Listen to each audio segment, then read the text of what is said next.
Okay, in this video we're on the ground and we're going to be looking at using a forward roll motion to pass the legs. So we're going to be doing this from this person having a fairly open guard or bottom control position on us. So we'll get through this pretty quickly so you can see the action, and then we'll go through a little bit more detail. So from here the person's in open play on the legs. I'm going to be putting my head here alongside the hip.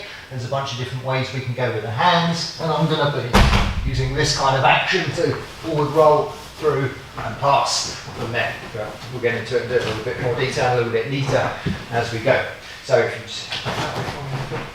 from here, if the person's legs are wrapped up and locked in, we don't have this option because obviously this would stop us rolling through. So we would either have to break the legs, or this person would be in more open play with the legs to start with. But once we're in this position here, what we're looking for is an opportunity effectively to place our head alongside the hips and look back almost towards our own feet from that position. So, classic kind of forward roll, tuck your head right under. So from here, if I'm in this position, even if we're doing MMA, from here I'm looking to go this way with my head alongside his hip and looking back in this direction. So I'm coming straight in from here and rolling over, and I'm going to keep an arch, so I should land with my feet and my shoulders pressing down. So from this position I've got some pressure on the person, and then I can turn it to top position or side position from there, depending on how we scramble and how we end up. It's a high risk move.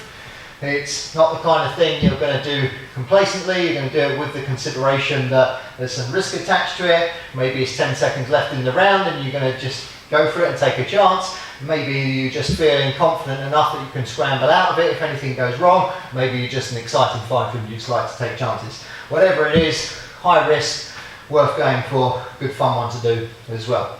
In terms of hand placements, there's a whole bunch of things we can do. So from here we might place this person's feet on the ground, just so that we've got some control over them as we flip over from here and stop them getting too much opportunity to roll up with us, engage with their legs. As we go through, we might, from this position here, just cover up on the legs just to keep them out of play a little bit. So overhook on both sides from here and hold on to the upper legs as we go through. My suggestion would be that you experiment with a few different ways of going with that. And there's really no hard and fast rule as to what's going to be good or bad in this situation, because you can't always dictate exactly what position your hands are going to be in. The most important thing is just to get comfortable with that action. But if you're in open play from here, and regardless of whether you're just grappling or MMA, if you see a gap on the hip from here, you've got to be confident, you've got to be quick, and you've got to take it before this person can counter with anything else. So get the head down and look back. Yeah, so don't be tentative here, don't face plant. You've got to stick the head here alongside the hip, look, and roll over from there. Your feet should splash down. So we're going to do one more time from here with me doing a proper arch. So I'm going to do it with a bit more care this time as we go through. So from this position, I'll mix it up here. I'll go one control on the foot, one overhook. From here, my head's going to go down. I'm going to look back. Here, arch. Look, I've got pressure through my shoulders now.